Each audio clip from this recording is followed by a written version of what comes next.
After a deep upgrade, the H-6K has become an important platform that cannot be ignored in China's attack strategic strike force. Although it is based on the old platform of the H-6, through a reborn modernization, the combat capability has taken a leap.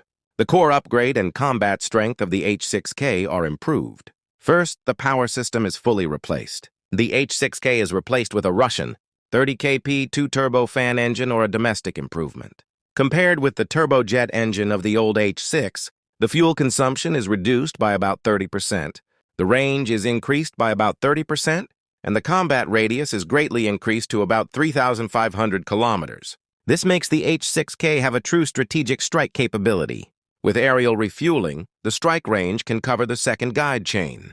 The second avionics system is upgraded by leaps and bounds, which is the core of the transformation of the H-6K, using multiple large, multifunction displays.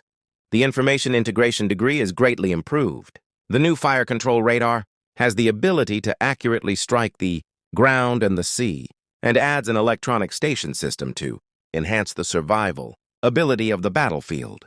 There is also a data link system, which can be integrated into the systematic combat network. Third, the weapon mount. Capability revolutionizes the breakthrough, H-6K.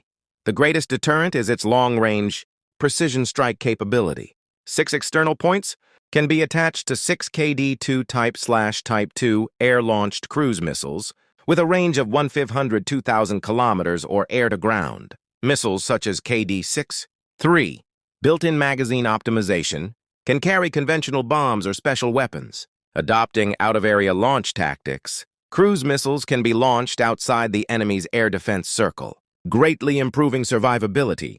The H-6K is no longer a solo bomber, but a key node in the attack and strike system. It works in coordination with early warning aircraft, electronic warfare aircraft, and fighter jets. It can accept target instructions from satellites, drones, and other platforms.